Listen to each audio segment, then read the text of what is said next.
Please relax slowly, very slowly. Please settle down.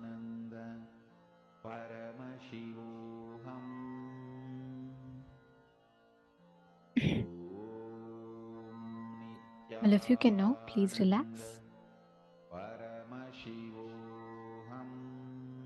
Yes. So hope all of you have manifested. This is one of the most coolest, most easiest power to manifest. And moreover, if you start manifesting this power, right, you will be able to start accessing any information just by will, without you having to put a conscious effort, without you having to try and do something. You will just be able to manifest whatever you want just through your will, like without having to struggle, without having to constantly try and see.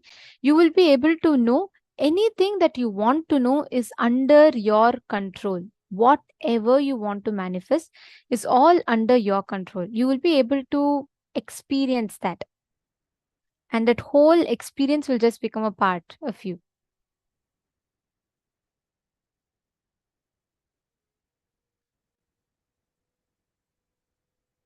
All right.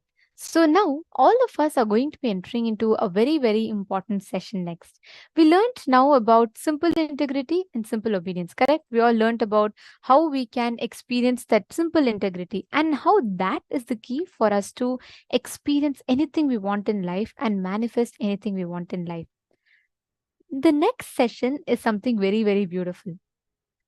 Whatever we do in life, the one thing that we all seek for is success.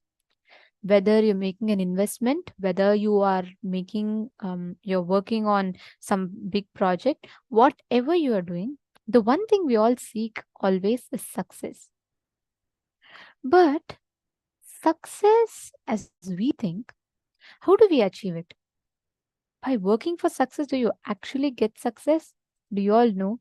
By working for success, you actually don't manifest success. By working for something in particular, you manifest success. And what is that? Swamiji is going to be revealing to us that sacred secret. What exactly, when we work for in us, can lead us to success? Let us listen to those sacred revelations now. And let us all get ready to listen to that revelation. Working for success, planning for success always leads to failure. Working for excellence always makes you successful. Understand? Planning for success, working for success always leads to failure. Working for excellence always makes you successful. Listen and internalize. Understand?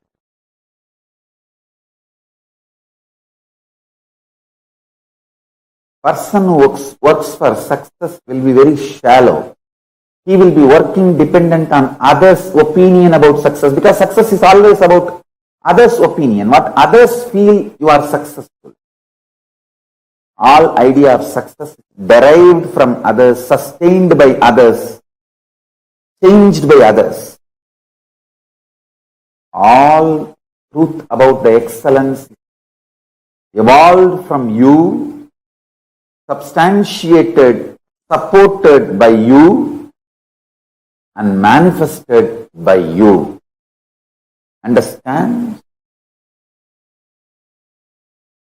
Excellence is integrity based, reality based, present moment based. Success is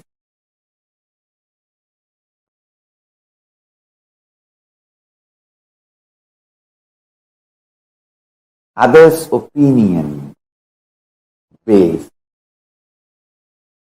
A person who lives with all the time strategizing cunningly bothers about success. Person who lives with a simple integrity evolves with excellence. Integrity is all about whatever Paramashiva has given you, you will manifest everything, breaking all the life negative patterns.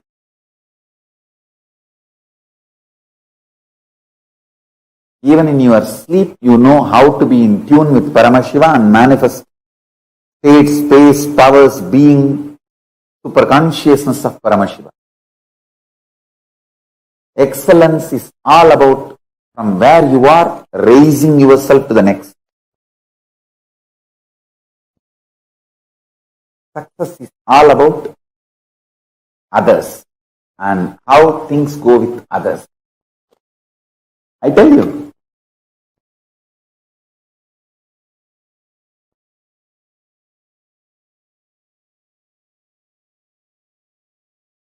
with idea of success, you will always be wavering, diluting yourself, deluding yourself. With the idea of excellence, you will always be grounded. You can see the photographs of me doing Chandi Homa in 2000, 2001, and you can see the photographs of me doing it 2018 or 2019 or 2020. You will see the intensity same. Understand? The outer external things might have changed. It was a mud in 2000, maybe brass or copper in 2004-5, and silver. Now it may become soon gold. Who knows? Understand? I always work for excellence. That is why the so-called outer success happens or not, I neither get frustrated nor get tired or bored. The worst part with the success is, if you don't get, you will be frustrated. If you get it, you will be bored. But with excellence, you will be intensely excited. Go on feeling the excitement. If you see the video records of me doing Chandi Homa in 2000, and if you video record now me doing, you can see the bhava samadhi same. Because intensity is same. And I tell you, excellence is always integrity and intensity based, not external things based. It is always integrity and intensity based, not external things based. I tell you.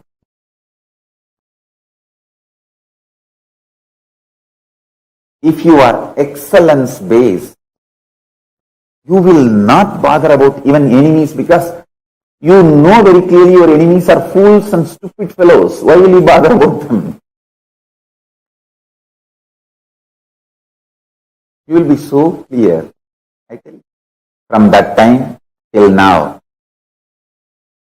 I am working for excellence.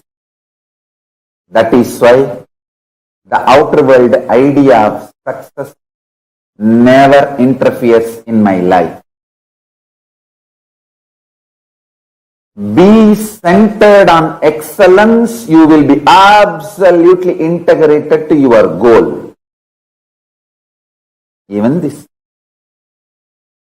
COVID-19 lockdown, I tell you, people who are excellence based neither feels depressed nor feels deprived. They know how to survive. All the minds which are success based have collapsed, gone to pieces. Listen, all success based people, the idea of success is melting down. All success based people, terrorized by the insecurity, life, future. All excellence based people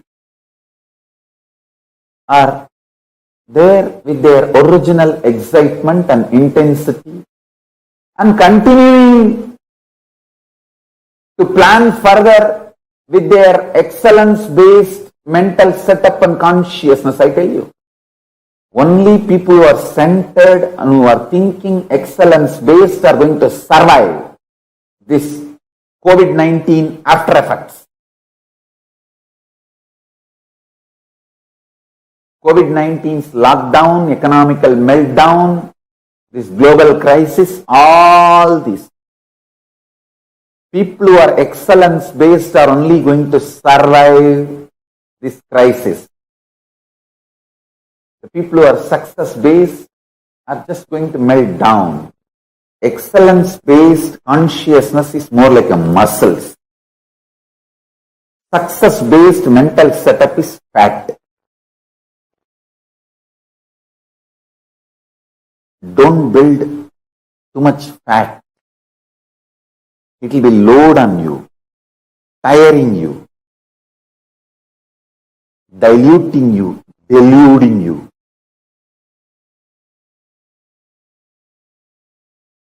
Almost like destroying you. I'm telling you.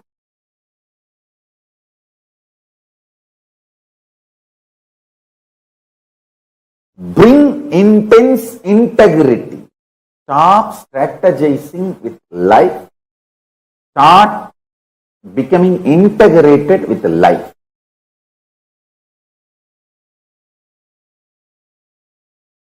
I have seen every person who works with excellence based gets more and more integrated with the depth, strength, power, energy, intensity, excitement, unending excitement. People who work for success, if they don't get, they get frustrated. If they get it, they get bored. Both the way they collapse. Bring your life excellence based.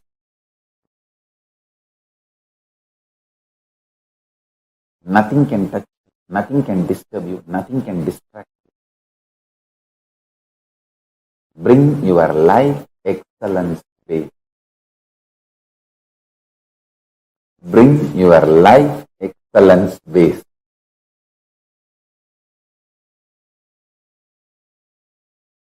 bring your life excellence base. Drop the idea of success. Make yourself centered on excellence in everything you do.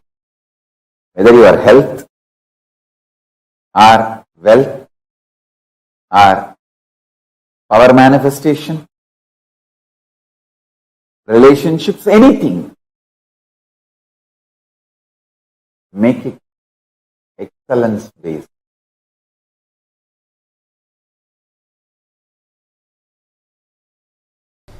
When I started the Sangha, everyone asked about money, from where money is going to come. How money? Money? You need money? I wanted to repeat what I said in 2001. I said, I have decided to build something which is going to be best useful for humanity. I know money, human resource, everything needed will follow.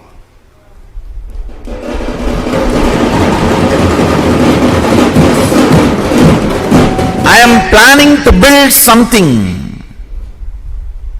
which is most important for humanity, which is going to be the best useful thing for humanity. So naturally, money, human resource, everything has to follow. Understand? Don't plan for success, plan for excellence. Success will follow. I said, what I am going to build for humanity, I'll do it best, most excellent way. That's all.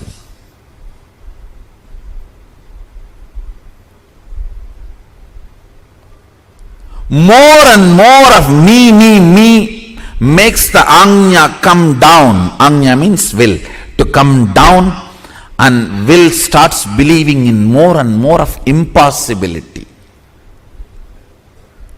Impossibility takes over your will. If you think with responsibility, energy flows straight. Means you manifest your reality. But that is also not enough. That's good, but not excellent.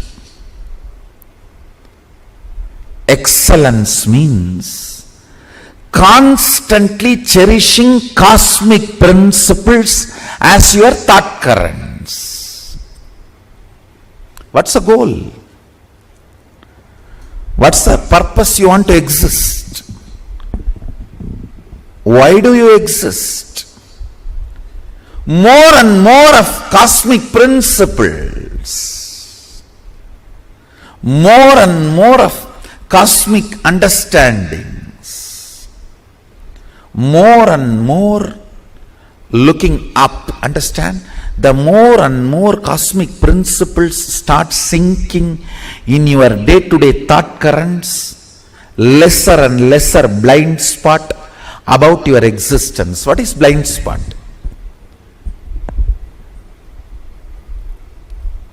The gap between why and how. The gap between why and how is blind spot. Why you exist and how you exist. Why you want to do something, but how you do something. Why you want to live, but how you live. The gap between why and the how is blind spot. That gets healed when you cherish more and more cosmic principles. I tell you, you want to exist healthy, but your whole day goes either in sickness or afraid, getting frightened about more sickness. I tell you, you may not even logically be able to connect and see, but a simple thought current. I think this whole cosmos is running with some auspiciousness. Such large existence cannot be accident. Some casual thought current somebody has put in your head by mistake. If you cherish, even that may bring complete healing to your body. I tell you, I have seen this happening. There may not be any logical relationship. Suddenly, a casual thought current, that is the beauty of Vedic tradition, I tell you. Cosmic principles, when you cherish them,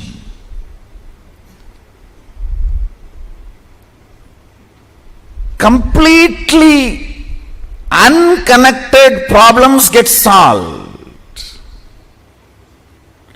You will never understand how can my half an hour thinking about the cosmos and the size of the cosmos and the automatic intelligence of the cosmos heal my gastric trouble. It heals. When you think of the lever of the cosmos, your liver gets healed.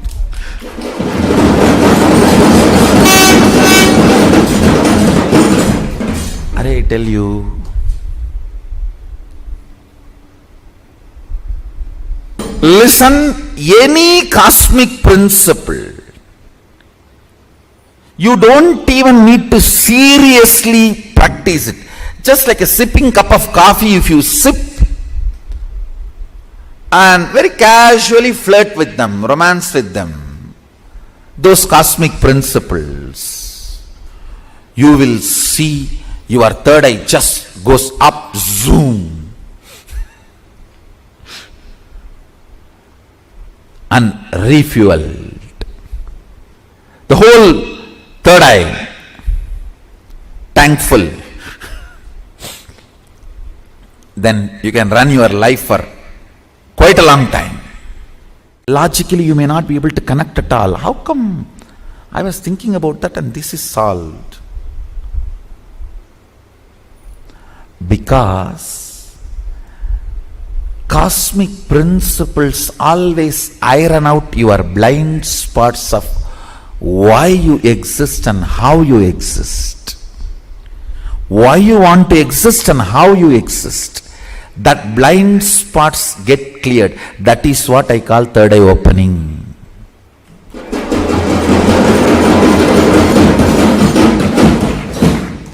That is what I call third eye opening.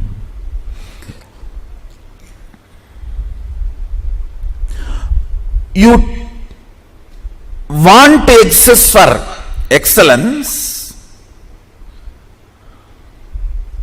but you exist for some selfish attachment only to realize the hopelessness and emptiness of your so-called ignorant desires. Listen, I am not at all against the desires getting fulfilled, reality. I am only against you running behind something which can never be fulfilled. Or if it is fulfilled, it will be more dangerous to you. In the name of desire, you are running behind siren. Not even behind, towards.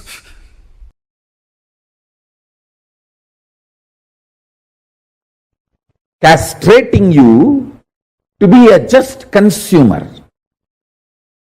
Strong word, but needed. Listen, I tell you, royal secret.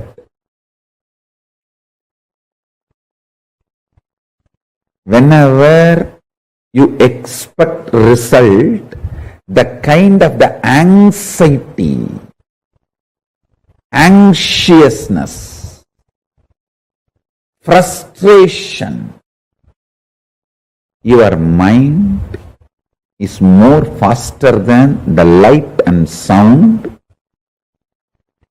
It can visualize, imagine the goal of your life now itself before even you begin and already feel frustrated,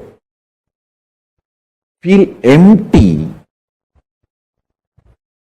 with your goal, one side, the other side, feel tired and bored and terrorized about the effort you need to put to achieve that goal, it can create extremely dangerous, multi-dimensional complexities, complications and life negative patterns. I tell you, there are only two societies in the planet Earth. Societies that believe, work for excellence, not remembering success, and the other societies just depressed. That's all. Some are wise, W-I-S-E. Others, otherwise. That's all. There are only two societies on the planet Earth. One works for excellence, not for success. Knows the truth of karmanyevadhikaraste mapaleshu gadachana. I tell you, I can just speak on this one verse, 10,000. Listen, if you have to have 18-inch biceps and lift 100 kg, don't try to think, oh, now I can lift only 5 kg. I have to make it into 6. I have to make it into 7. I have to make it into 8. By the time I make 100, I may become 100 years old. No. Once the 5 becomes 6, the muscles you grow will become so strong, you will just jump to 20. And then the muscles you grow will be so strong, you will just jump to 60. It will not be the gradual growth. Understand? When Krishna says, Karmanyevadhikaraste mabaleshu gadachanaha, he says, don't put your middle class shitty mind on the grand success you are going to celebrate.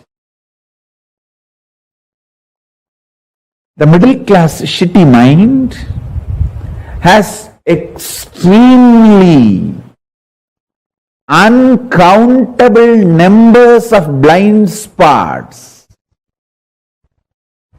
infinite number of blind spots filled middle class mentality, which is all the time looking for success with a tremendous agitation and anxiety.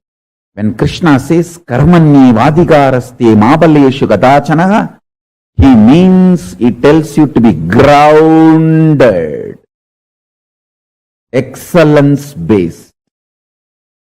Today 5 kg, tomorrow let me become excellent. Forget about what is success.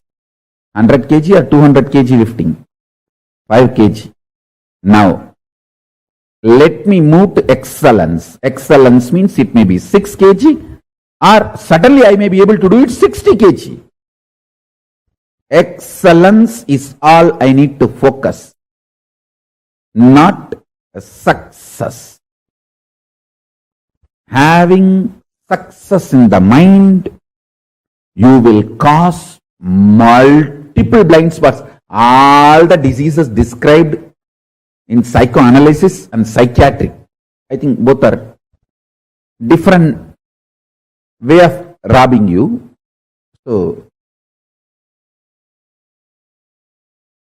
all the disease they describe, everything will come to you if you look for success, leaving the excellence.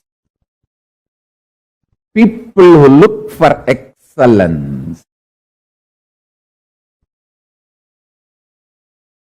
go beyond what they imagine as success or others imagine as success.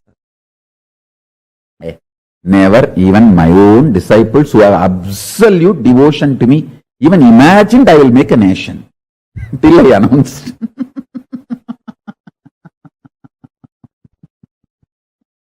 And they said, oh God, whether Swamiji makes it or not is different. Even he has a guts to digest this idea and boldly challenge. Listen to this truth. Do not bother about success. Work for excellence is not controlling mechanism. It is a liberating mechanism. When your guru teaches, karmanye vadikaraste mabaleshu gadachanaha, work without bothering about the results, he is not using this as a controlling mechanism. He is using this as a liberating mechanism, liberating you from your Chandala mentality.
What did you all understand?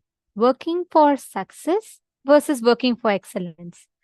What did each of you understand as a difference?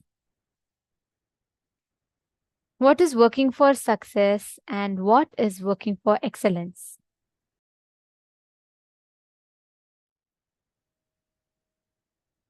Can I request everyone to share? See, Swamiji gave a very important example. Most of the times, what we all do, right? We all think that, okay, let me aim for success. Let me manifest success. We all think, okay, let me focus on success, focus on success. We set a standard. That's good. We do set a standard for ourselves, saying, okay, this is what I want to achieve. But the catch is, right after you set that for yourself, what do you start doing? You literally stop expanding or even considering any other possibility that you possibly can experience by the time you can manifest something there. That is what Swamiji explained as the most important thing. If you work for excellence, you will look for what next can you do. If you work for success, you will look for an imaginary goal and you will already give up and decide that it is not possible for you to achieve that goal. And you will, based on that, come to the conclusions, life negative conclusions, that it is not going to be possible, you cannot work it, it is not going to help you. All that will run inside your inner space. Swamiji gave a very beautiful example, right? If you're lifting 5 kg weight today, lifting 6 kg or 60 kg is your choice, but don't aim for a set standard of success. Instead, aim for excellence. What can you do? How can you achieve it? That is the key. Working for excellence will lead you to success. Working for success will always lead you to suffocation. There's a big difference. How many of you are understanding this?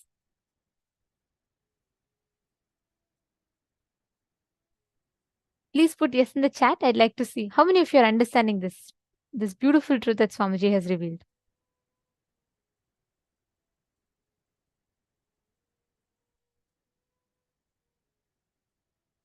See, Swamiji said, right, when Krishna says, Karmanye vadikaraste ma paleshu kadachanaha ma karma palahetur bhur mato sangastva karmani. When you just decide, let me do my action. Let me leave the results to Swamiji.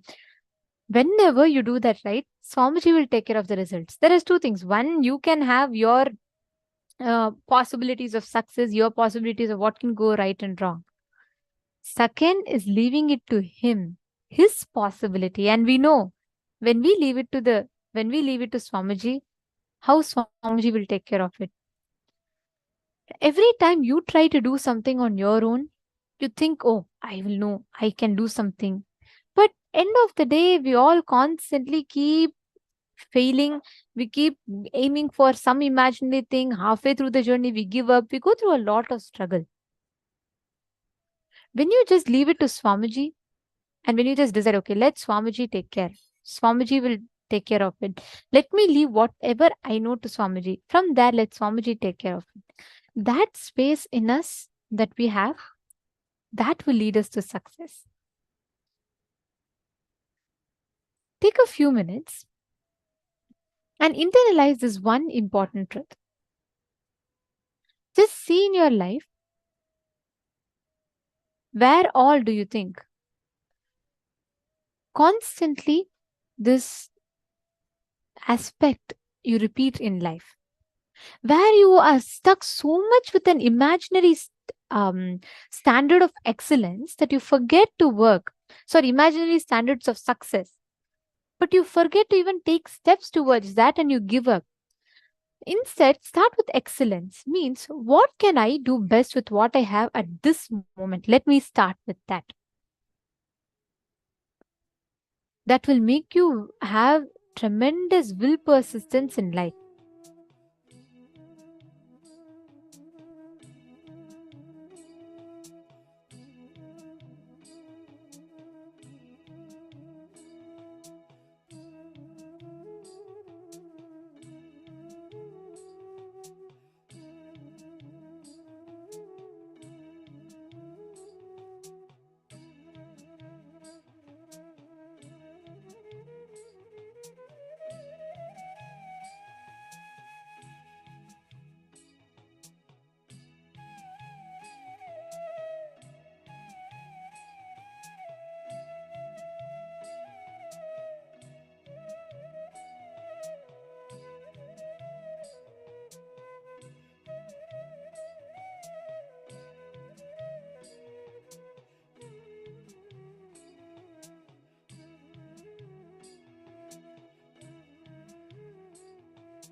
with your delusion is the only way you will achieve Paramashiva.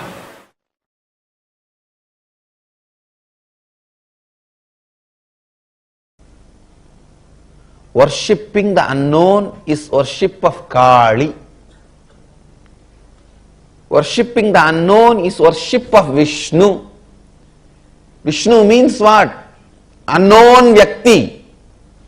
The Avyakta who fills the Vyakta and Avyakta is Vishnu.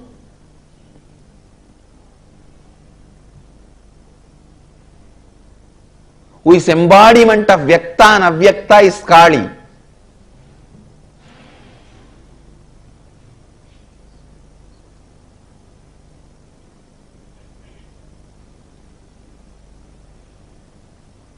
If you just complete with your fear of unknown, you will have the courage to enrich the whole world.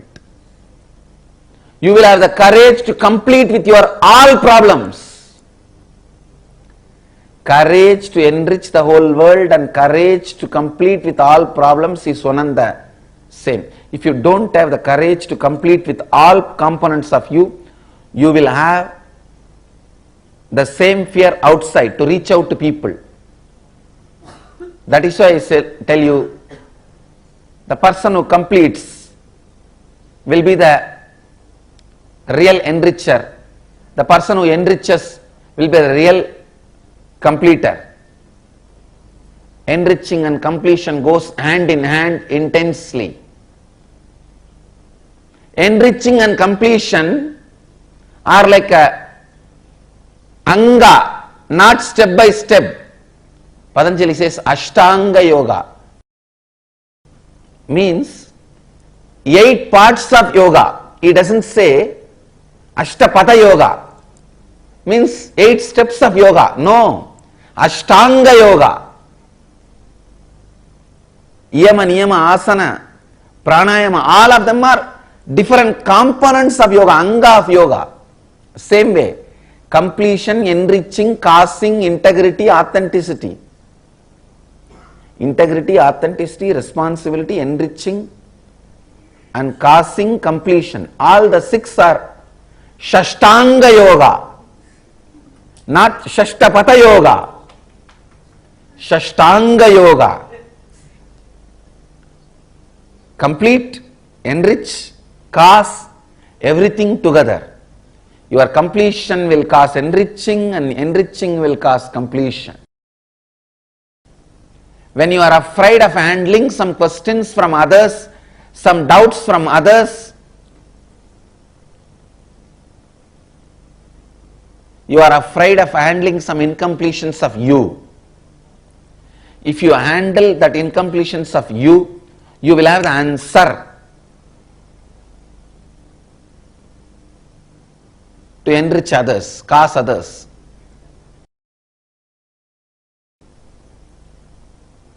As per the Sanskrit rule, it should not be Shashtanga Yoga, it should be Shadanga Yoga. Shadanga Yoga. Integrity, authenticity, responsibility and enriching, causing, completion. I should add listening also. So, it becomes Sabdanga Yoga. All these 7 are not step by step. They are not Saptapati. They are Sabda Anga.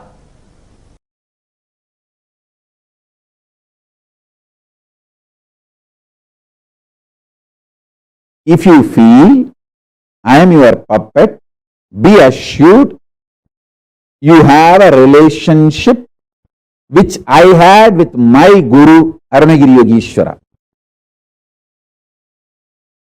The Guru Sishya Parampara is going to continue through you. You are going to be my successor. Because that is the way I felt with my Guru. It's not logical. Logically, only Guru is supposed to feel the disciple is puppet. But in reality, it doesn't happen that way. A disciple feels Guru is his puppet. And suddenly, in that feeling, he loses himself into Guru without even disciples' knowledge. Disciple has become a puppet in the hands of Guru. That's the way exactly it happened in me. I am telling you the secret as it is because today is my Guru's day and I want to be integrated to him and integrated to you. It looks very illogical. It may even be very difficult for people to digest. But I am not talking to maintain a pseudo dignity. I am talking to maintain and keep my integrity to my Guru. And what happened between me and him, how it happened, I have to tell my disciples so that that can start happening between you and me.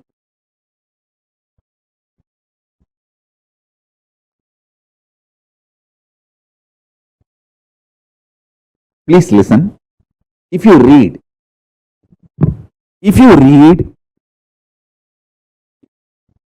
intimate reminiscences of Ramakrishna and Vivekananda, you will simply realize Ramakrishna was puppet in the hands of Vivekananda. And Vivekananda just lost himself. Without even knowing, he became puppet in the hands of Ramakrishna. Samartha Ramdas and Shivaji, Ramakrishna and Vivekananda, Aurobindo and Aurobindo mother, all this I can give as the ideal Guru-disciple relationship, where the disciple experienced Guru as the puppet in their hand, but without even their knowledge, they became puppet in the hands of Guru. So that the border, commanded, commander, commanded, these three has disappeared, dissolved. The commander, commanded, all this just disappeared.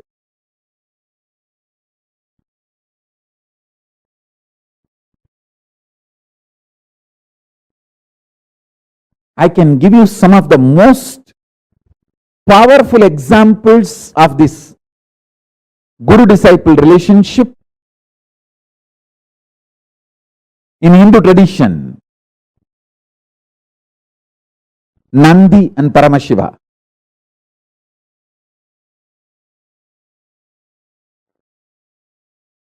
Devi Meenakshi had a disciple called Sumati. Sumati and Devi Meenakshi.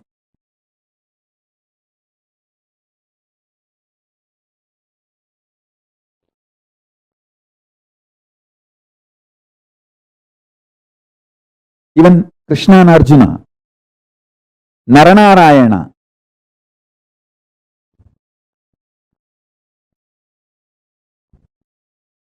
In the modern day, Bhagavan Swaminarayan and his disciple Akshar Purushottam Maharaj. And Aurobindo mother.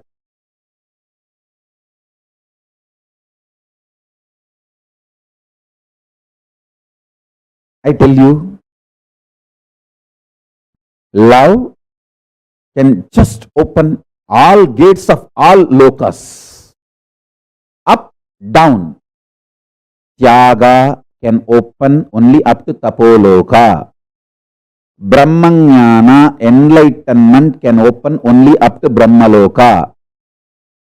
All the punyas, good actions, dana dharma you do, charity you do, yaga yajnas you do, can open only up to Swargaloka. But consciously developed love, consciously decided love, can open all 14 and beyond.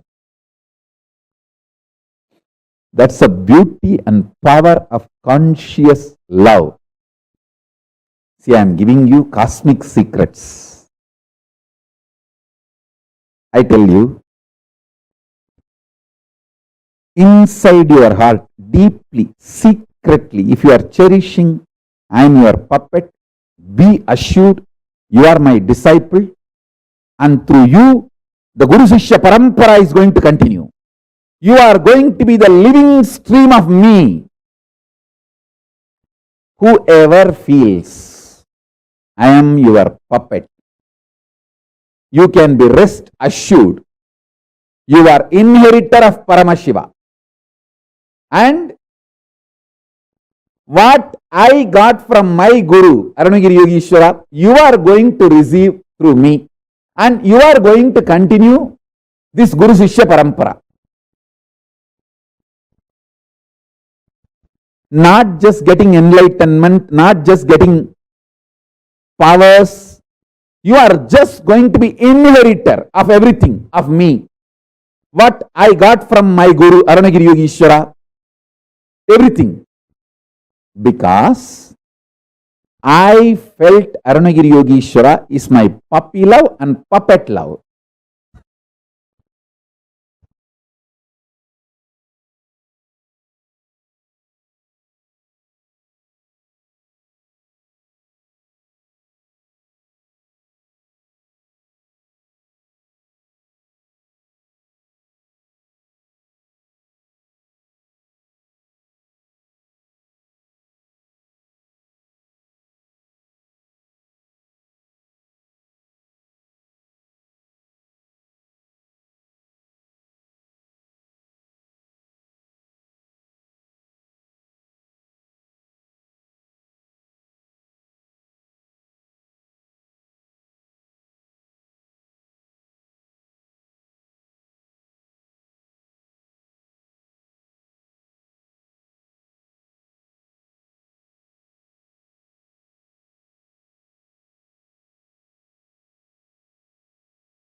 Nithyananda, as all of us are getting ready and preparing ourselves to receive the darshan, I request everyone to please come and be seated. Please settle down. Please settle down.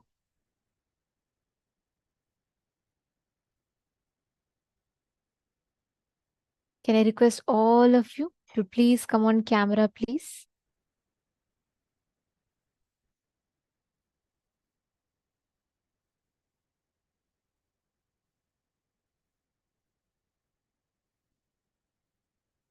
Over the last few days, we have all been seeing how the attacks,